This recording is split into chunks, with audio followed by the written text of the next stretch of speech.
There was also correspondence to Catherine's present life. For example, Catherine loved blue stone jewelry, especially lapis lazuli. She was not wearing any, however, during her reading with Iris.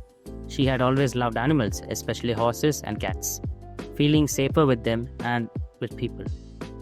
And if she could pick one place in the world to visit, it would be Florence. By no means would I recall this experience a valid scientific experiment. I had no way of controlling the variables, but it happened, and I think it is important to relate it here.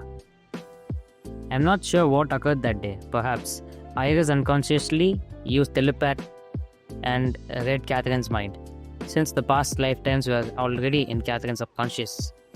Or perhaps Iris really was able to discern past life information by the use of her psychic abilities.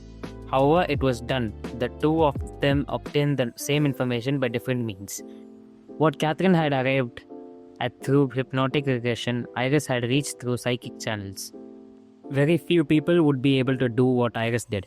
Many people who call themselves psychics are merely capitalizing on people's fear as well as their curiosity about the unknown.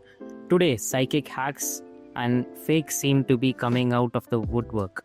The popularity of books such as Shirley MacLaine's Out of a Limb has brought forth a torrent of new trance mediums.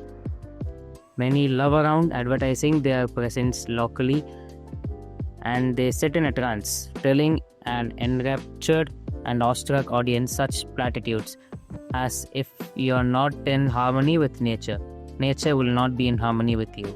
These pronouncements are usually intoned in a voice quite differently from the medium's own, often tinged with a foreign accent of some sort. The messages are vague and applicable to a wide variety of people. Often the messages deal principally with the spiritual dimensions, which are difficult to evaluate. It is important to weed out the false from the true so that the field is not discredited.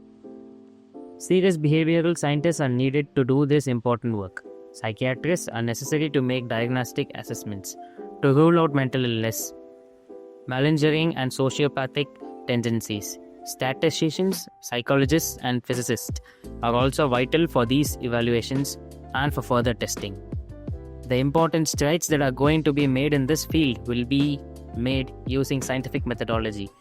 In science, a hypothesis, which is a preliminary assumption made about a series of observations, is initially created to explain a phenomenon.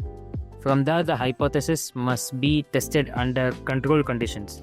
The results of these tests must be proved and replicated before a theory can be formed. Once the scientists have what they think is a sound theory, it must be tested again and again by other researchers, and the results should be the same.